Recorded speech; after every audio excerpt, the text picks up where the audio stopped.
Hey, everybody, it's Darrell Gurney with the Back 40 broadcast. We're here every Wednesday bringing you a nugget or a nudge to support you in creating your second half of life as your best half.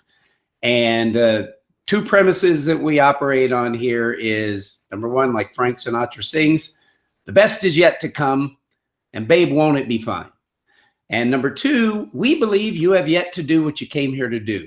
We have yet to do what we came here to do, and that's why we're promoting this idea of the Back 40 and building a community that's all here to support each other to really fulfill on what we came here to do. The second half is the best half.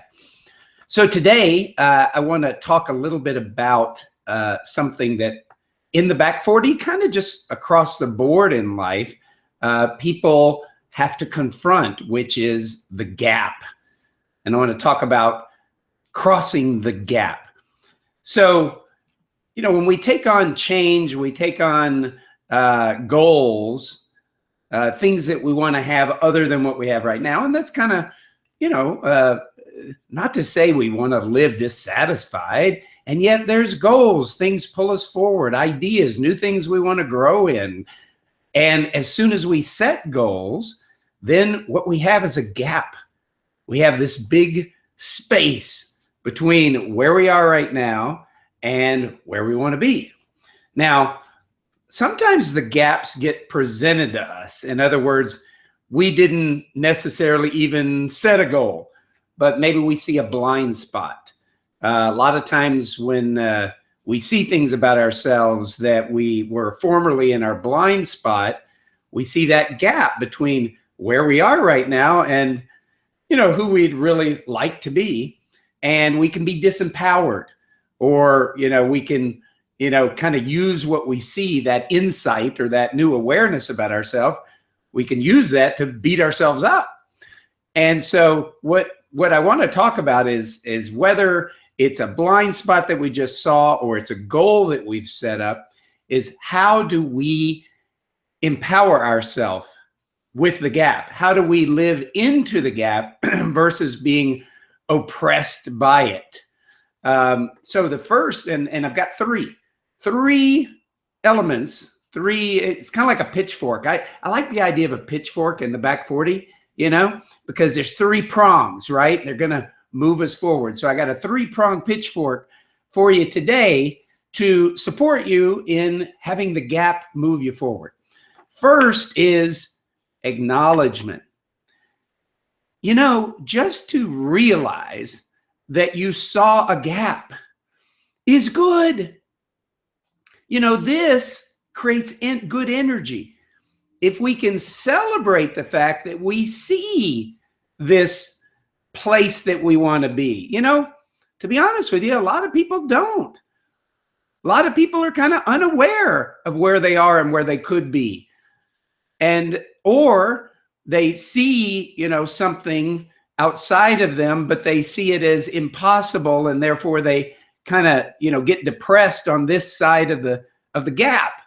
So acknowledging and celebrating the mere fact that we can see something greater for ourselves, that creates an energy that's pulling us forward versus when we sit on this side of the gap and kind of bask in our sorriness for ourselves that we're not there yet. So first off, acknowledgement. Number two, visioning. Taking the time to really stop and imagine. Sports figures, it's been proven so many times that what happens in the mind, the body doesn't know whether something's going on in the mind or if it's really happening. And, there's quotes all over the place about how when you can envision and when you can imagine, you're actually starting to create that reality for yourself. So getting our minds off of the pity party on this side of the gap and where we are now, and taking the time to actually imagine, what will it be like when? What will it be like when I have gotten there? What will it be like when I'm doing those things? What will it be like? And starting to really get not only a picture in the mind, but also the feelings. Imagining what those feelings feel like starts to create an attraction mechanism. It's kind of like magnetic. And all of a sudden, ways and means for getting to the other side of the gap start to come up because you've put your focus over there rather than over here. And then the third prong of this Back 40 pitchfork is proactive.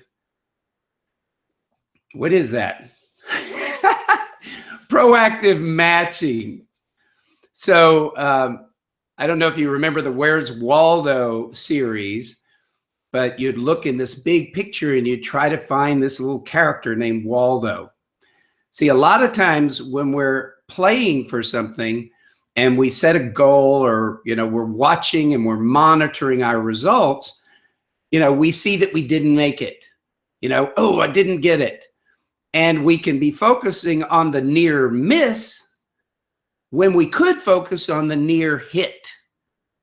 And there's something when we start monitoring, our movement towards our goals and movement towards the gap, as much as we can acknowledge the closeness of the match to see how we did get further. At the end of the day, if that result didn't happen yet, where's the progress?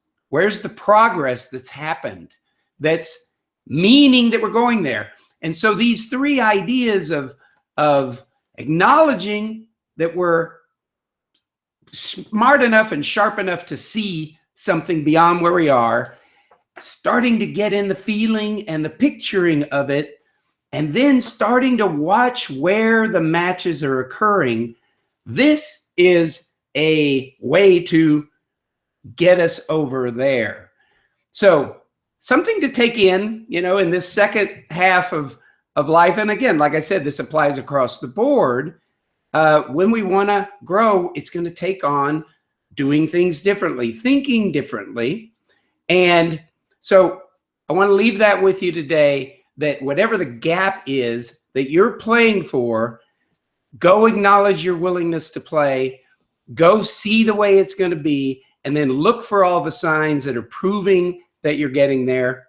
Make sure you join us here at the Back 40. Grab your top 10 tips for a radical second half below, and we'll look forward to seeing you again next week with another nugget or a nudge to create your second half as your best half.